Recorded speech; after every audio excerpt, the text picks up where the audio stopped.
In this video lecture of operating system, which is process concepts, we are going to learn about this. So what is the process? Before we know, we will know first the program. What is the program and the instruction, how the instructions are grouped to make the program. Then process hierarchies, process states, process state diagrams, and the process implementation in process control block. Next, in the process, if we see the basic unit is the instruction. So whatever instruction is nothing but the command or order that we give to the computer, that the computer does. So instruction is defined as the an order given to a computer processor by a computer program. So an instruction is a single operation of a processor defined by the processor instruction set, and we have that is instruction sets in that add, subtract, okay, we have jump, like that different instructions are there. So these are the instructions in the computer system. So these commands we give the to computer to do the task. And if we talk about the program, next level comes the from the instruction we come to the program. So in the program is a set of a collection of, it is a set of instruction in some particular order, okay, and that will be executed by the computer to perform some specific task. So if you see one sample example of the program is there, the program for addition of two numbers. So in this we can see here we have the main program, we have the header files, and these are the instructions. What are that? For declaring the variable we have the num1, integer number 1, number 2, sum, okay, for printing, for displaying the display to the user, then scanf for taking the input from the keyboard, and then doing the operation, okay. After that whatever the value came, we are printing here into the monitor or some output device. So after that return. So what is this? Basically these are the instructions, okay, the commands in some particular orders. You can see here we are giving, okay, these instructions, set of instructions are logically ordered to do some specific task. Specific task means the program written for the addition of two numbers, it will add only, it will not subtract. Some specific task is there, okay, or it will not do any multiplication task. So program, every time whatever program we are writing, we write the program for some specific task only. So after that the from the instruction to the program, from the program the process comes. So whenever this program is there, when this C program for addition of two integer numbers, if we execute it, so the same program comes into the state that we call the process. So you can see here how we can define. So a program in execution is called a process. The simple definition is there. A process is defined as the program in execution. That is. Next, coming to this one, after process we have the process hierarchy. So what is the meaning of process hierarchy? Means it is a tree-like structure. Means whenever process creates, suppose process P is there, it has created new process, and it is possible that process P may lead to the creation of any other process, like from this P0, P1 and this P2, and P1 may again can create its child process, suppose it's P3 and P4, or it may lead to creation of the P5. So what basically it is that this one process leads to the creation of another process leads to the creation of the next further processes. So what structure we are getting out of this, this is nothing but it is the process hierarchy or process tree. Suppose here we can see every process has a unique number that we call the process ID.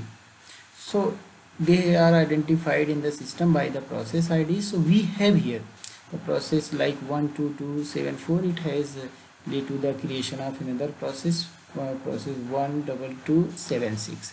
So similarly here, so this geometrical this schematic diagram is nothing but the, it is called the process hierarchy, and we can call it is a parent process. This is the parent process for this, and this is the child process, right? And for this child process, this one is the parent process. So like this hierarchy is formed. Next, coming to the process state. So process state can be defined as the it is a state, it is a different types of states whenever the process execute. So the entire lifetime of a process is divided into the several stages, and these stages are nothing but the process states. So in that, first state is, we can say here, the new process. So new state. So in the new state, process is being executed. Okay. The process is being created, or when the process is has been created, that is called the new. Next is the ready state. In the ready state, process has now created already, and it is waiting into the ready queue for the chance to get the processor to execute. So running state is the actual state where the progress happens, the process works and completes its task. Next, when the waiting state is the process is waiting for some event to occur. So in that, maybe input output requirement is there. Then terminated state is the final state. When the process completes its task, it goes to the terminated state. So these are the 5 states, and the process may be in any of these 5 states during its execution time. Okay, and the process goes from the one state to another states in the entire lifetime of the process. So this process state diagram will explain much more how this has happened. So we have the long-term scheduler. So the job of the long scheduler is the, suppose we have the hard disk STD. In the hard disk some program is there. What you have to do now, you want the new process. Okay, you want some work to be done. So here, like J1 J2, whatever the job is there, so you will pick from that location. Okay, and the new processes will be admitted. Okay, so new process had admitted by the long time scheduler, and after long time scheduler, in brief we write the LTS. The process will be coming into the ready state. So in ready state, there is a location that we call the ready queue. So this is the ready queue. In the ready queue, whatever job has came, it will be waiting here. So suppose P1 process, P2 process, P3, P4 or P5, these processes are there. So they will be in the ready states, and there is a location we call the ready queue. So they temporarily will be waiting there. For what? They want the chance to be executed in the processor. They want the control of the CPU or processor.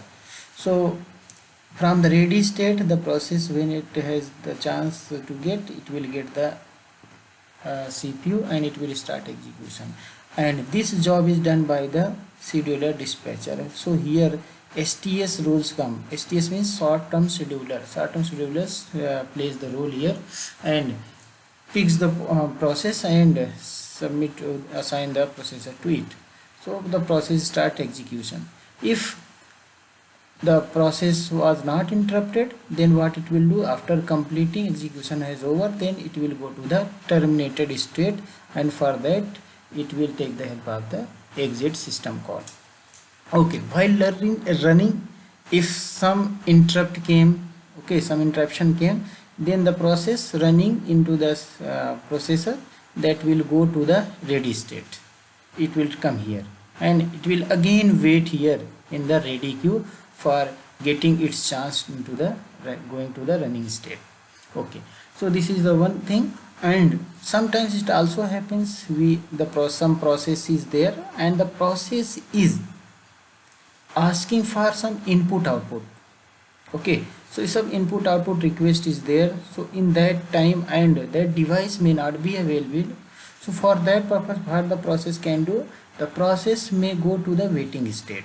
Okay, after the that input output device is available, okay, then it will after the event or whatever the event was completed, then it will go to the ready state.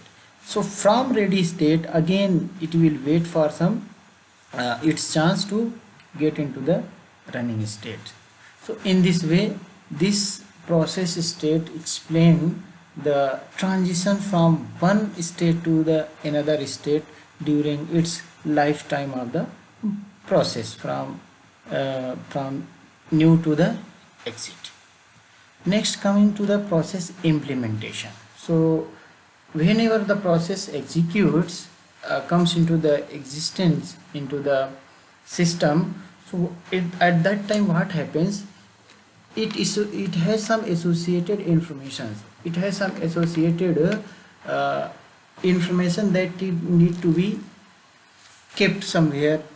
Okay, so for that it whenever the new process completes immediately, like here the new process has completed, so immediately what will happen, a new process control block PCB will be created and this will be associated with the process. Suppose P0 is there, so PCB0 it is the corresponding associated PCB, that is the process control block. Now the question comes, what is the process control block?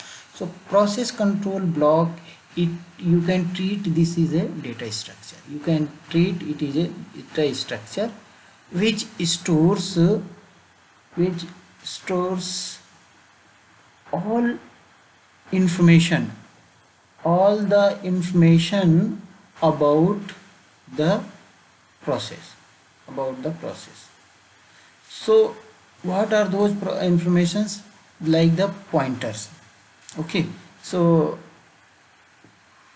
this information will be stored.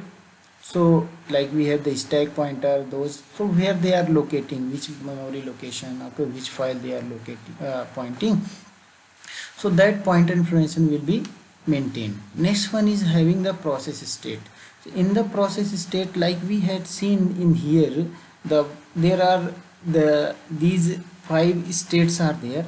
So when what process is running, the process is in which state? Either it is in a new state, ready state, or it is in a running state.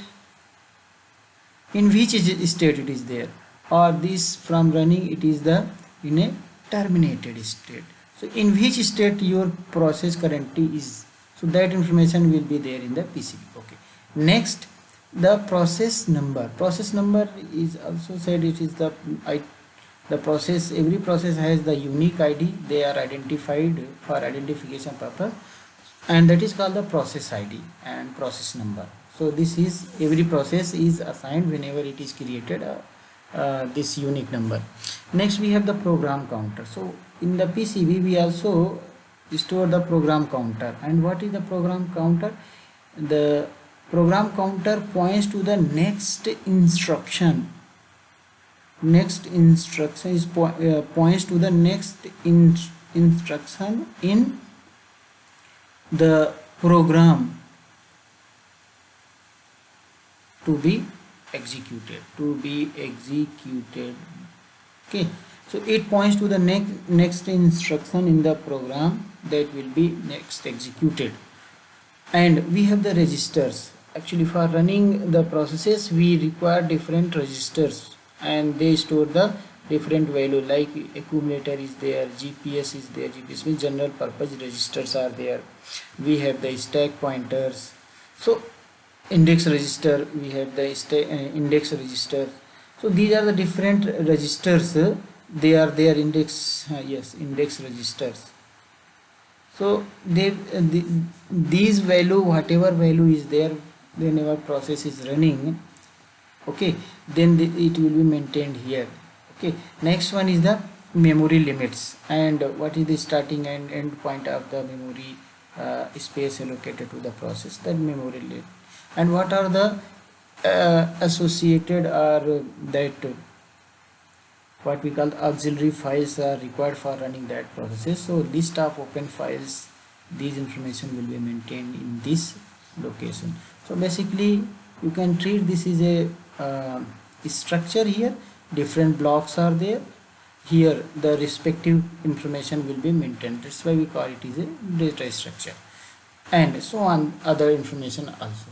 So in this way the PCB helps to maintain the information about any process. Okay, so now why the PCB, what is the role of PCB, we'll now see here. So the role of PCB, you can see here, we can experience the importance. Suppose one process P0 is there and another one is P1 is there. Okay, because we are in a multi-programming environment, so we share the resources. And what are the resources? We can say we have the CPU, we have the memory, we have the input output devices, like that. So these are the resources, prominent resources that we have, and they are shared among different processes. So what is happening here now?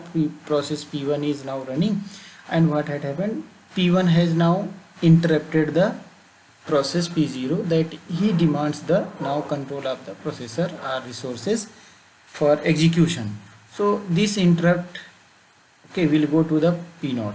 So what will happen if the P0 is going to give the control to P1 for execution for the resources, then what will happen? First P0 will store its all the corresponding informations that we had seen in this PCB. In the PCB will store here, it will save the state into the PCB not, because it is the associated PCB with the P0. Okay, and after that what will happen? So it will take some time for doing this task. So you can see here up to this duration, okay, it has completed its task here, okay, for saving all those things. And after that what will happen? The control is going to the process P1. So process P1, it was waiting for its chance. So P1 will now reload its state PCB1, and from here now it has reloaded the, because now it is coming into the active, PCB1 will be in active state. So from here now the execution of the P0 will start. Okay, suppose it has completed its task. Now after completing this task, what will happen? It will save its state into the PCB1, and again what will happen? The control will go to the P0, because now the P0 is going to execute. So what will happen at this time? At this time PCB0 will execute, will reload its PCB, that is the process control block, that information about the process P0, and then it will start the execution again. So at this much time the process P0 was idle. Okay, even then the P0 has executed up to this much time, so we can treat this much time and this much time for P0, and this one the idle time, or we can say it is a overhead. What is that? It is a extra overhead, and this extra overhead is caused by how? This has been caused by the switching, and what we call it is a context switching. So this context switching, whatever we have, context switching caused the overhead to the system. Okay, so we do not prefer the too much context switching. Frequent means switching from one process to another process will lead to extra effort or extra overhead to the system, that will lead to the degradation of the processor. process. So what is that? We have discussed in this about the instruction. After that we discussed the instruction, we have covered the instruction. After that we have seen about the program, what is meaning a program, then process, and we have covered the process hierarchy. After that we have covered the process state and the process implementation and the switching from the process to process. So with this we are ending this. Thank you so much.